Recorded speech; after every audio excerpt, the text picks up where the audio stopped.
Mm.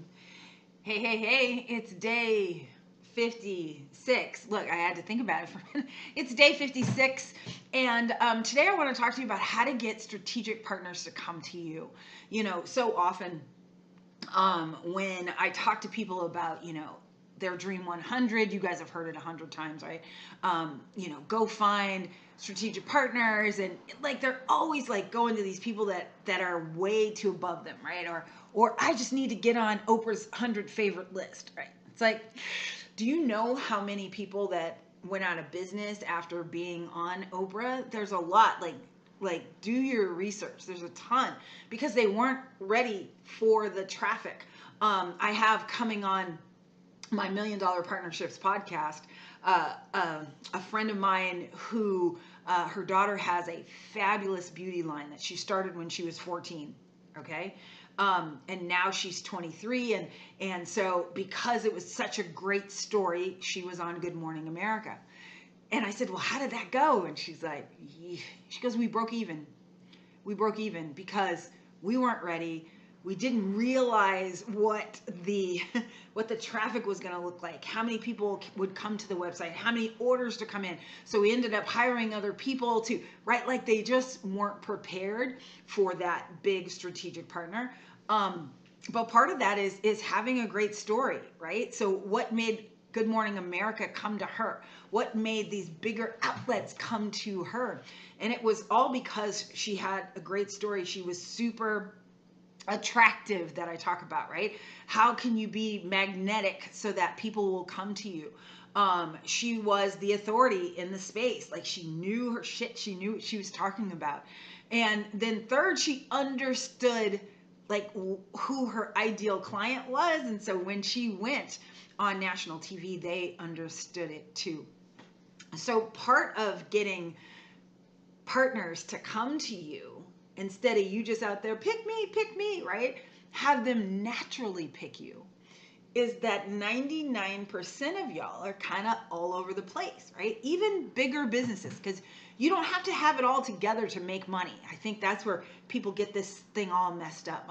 Today on my page, I was talking about that I've had my car for 11 years, a wonderful Lexus. Look, it is in great shape. My cousin is the head of the parts division for the local one here in Southern California. And I asked him, hey, do I need to get a new one? And he's like, no, you've got up to 300,000 miles as long as you change the oil. So that's my pitch for go get a Lexus, right? It's really going to be my kid's car, and then I'm going to go get a really pretty new one. But the thing about it is, what happened was today I found this new gadget that helped me change this thing on the dashboard, right? Because it was telling me the average mileage, but it wasn't telling me how many miles were left. And so actually the other day I hit it, and not on purpose, but I hit it. And so when I hit it, it messed up my thingy. And so I was like, how do I get that back? How do I get that back? I love YouTube. So now, of course, YouTube, hey y'all, because I'm live here on YouTube. So YouTube now, you can Google. So I Googled it this morning, and it showed me this lever that I'd never seen before. Been driving the car 11 years. Never seen it before. And I moved this one thing around, and it all changed, right? And it all changed. So the point of this story was, look, there are little hinges swing big doors. And in this strategic partnership space, in where people collab together, right, to make it all make sense, is you have to be the part, right? And so my friend Diane said, oh, hey, Richelle, we don't have to be technical to be successful. And it's like, oh, ding, ding, ding. That was the phrase of today. Like, you don't have to have everything perfect to be successful. However, in order to sustain successfulness, you do have to put some pieces together. And to do this partnership right, you do have to kind of have your tools in place and your ducks in a row, to say the least, or it'll put you out of business. It'll put you out of business. way faster than anything else. So people always, they used to say, oh, I can't wait to be on TV, and they're so impressed that I do the Money Honey segment, right, on Fox 5. And yeah, I've been on there, I think 11 years since I got the car. And it's all just the same, right? I had to be ready when clients came from the exposure on television. I had to have my systems in place.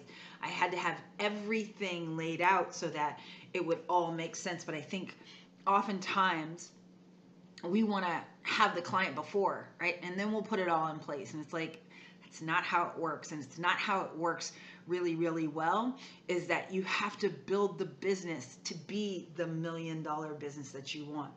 So for example, yesterday had a call with an old friend from 20 years ago. Hey, Willard, right?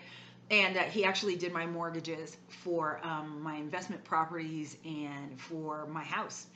And I had a couple of them, right, as I was building and growing. And just like him, he was building and growing. And he texted me a couple days ago and he's like, do you still have this number? Is this still you? And it's like, how 20 years you still have the same number? And I'm like, well, because I'm not running from anybody and I've been successful for 20 years.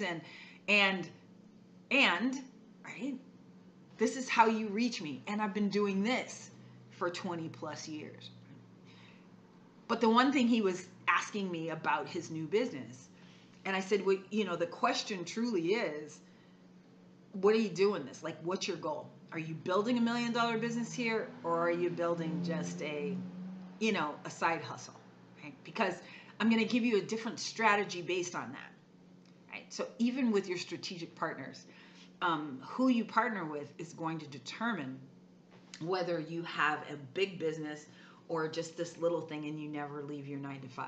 Right? So it's understanding what key steps do you need so that you can do the strategic partnership right. So over the next couple of days, I'm going to just deep dive into doing it right, and today, inside of my wonderful mastermind, once a month I teach. And so today I did a deep dive into authority, like how to make you the authority. And my one tip, and this is here's my tip for y'all today, is you have to name yourself. Like, you have to be somebody. That's my favorite mentor, Dan Kenny, used to tell us, be somebody. Like, who the hell are you, right? And if they ask me, I instantly go into, I'm the baddest chick on the planet, right? And I giggle, and so people go, oh, okay. Right? Or I'll tell them I'm the Money Honey on Fox 5, or they call me the $100 million woman because when I owned my telephone company, I did over $100 million in 3 years. Right? Makes people stop. It changes also my income bracket when I am the leading authority in how to get partnerships to come to me. Changes the income bracket, right? So look at your business. This is your assignment today, because I always give you an assignment. So look in your business and figure out, where are you? Who are you? I'm also the author of The $1 Million Equation and of The $1 Million Equation for Doctors and of Jackpot, How to Build a $1 Million Business. I'm also the author of $1 Million Equation for Startups and the author of $1 Million Partnerships that's coming out here in a couple of days. So I don't have it yet on my wall yet. Different move during COVID, never put those up. But who are you? Who are you? And a lot of times it's not so that you can tell other people. It's so that you can remind yourself who the hell you are.